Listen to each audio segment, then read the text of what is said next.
ವರನಟ doctor Rajkumar ಅವರ ಬಗ್ಗೆ ನಟ ಅಹಿಂಸಾ ಚೇತನ್ ಮಾಡಿದ್ದ ಆ ಒಂದು ಪೋಸ್ಟ್ ಇಂದು ಅವರನ್ನ ಪೊಲೀಸ್ ಠಾಣೆ ಮೆಟ್ಟಲೇರುವಂತೆ ಮಾಡಿದೆ.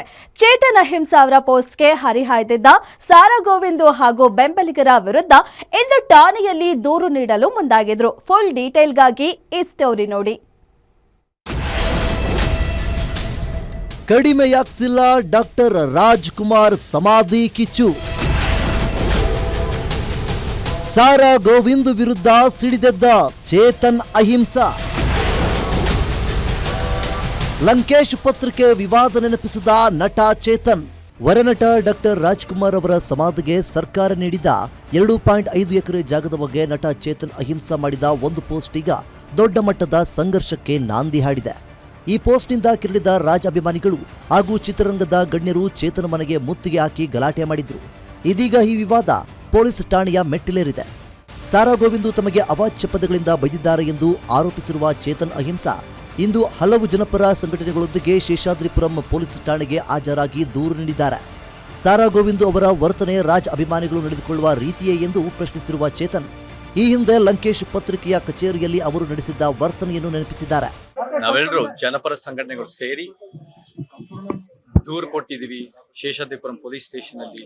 ಏನು ಹೋದ ಶನಿವಾರ ಸಾರಾ ಗೋವಿಂದ್ ಅವರು ಬಂದು ಮನೆಯಲ್ಲಿ ನಡೆದಿರೋ ಮನೆ ಮೇಲೆ ಅವರ ಮಾಡಿರೋ ಧಮಕಿಗಳು, ಅವಾಚ್ಯ ಶಬ್ದಗಳು, ಜೀವ ಬೆದರಿಕೆ, ದೊಡ್ಡ ಪ್ರಮಾಣದಲ್ಲಿ ಗಲಾಟೆ, ರಂಪಾಟ, ರಾತ ಅಂತ, ಇದು ನಾನು ಒಬ್ಬನೇ ಕೊಡ್ತಿರೋ ದೂರ ಅಲ್ಲ.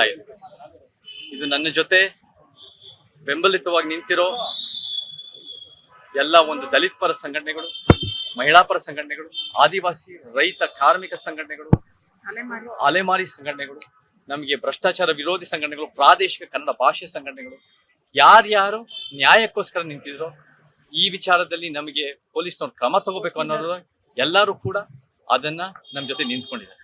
ಚಿತ್ರರಂಗದಲ್ಲಿ ಸಾಕಷ್ಟು ಸಮಸ್ಯೆಗಳಿವೆ. ಯಾರೇ ಚಿತ್ರರಂಗದ ಒಳಿತಿಗಾಗಿ ನಿಂತರೂ ಸಾರಾ ಗೋವಿಂದ್ ದಾದಾಗಿರಿ ಮಾಡ್ತಾರೆ, ಎದುರಿಸುತ್ತಾರೆ ಎಂದು ಚೇತನ್ ಕಿಡಿಕಾರಿದ್ದಾರೆ. ನಮ್ಮ ಮನೆ ಬಳಿ ಬಂದು ಗೂಂಡಾಗಿರಿ ಮಾಡಿದ್ದಾರೆ, ಆದ್ದರಿಂದ ನಾವು ದಾಖಲೆ ಸಮೇತ ದೂರು ನೀಡಿದ್ದೇವೆ ಎಂದು ಚೇತನ್ ಆಕ್ರೋಶ ಹೊರಹಾಕಿದ್ದಾರೆ.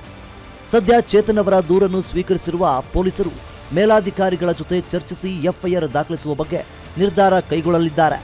ಒಂದು ವೇಳೆ ಸಾರಾ ಗೋವಿಂದ್ ಸೇರಿದಂತೆ ಇತರರ ವಿರುದ್ಧ ಪ್ರಕರಣ ದಾಖಲಾದರೆ ತನಿಖೆ ಗ್ಯಾರಂಟಿ. ಹೀಗಾಗಿ ಈ ವಿಚಾರ ಎಲ್ಲಿಗೆ ಹೋಗಿ ಮುಟ್ಟುತ್ತದೆಯೋ ಕಾದು ನೋಡಬೇಕಿದೆ. Girish Bagur, crime bureau, guarantee news, Bengaluru.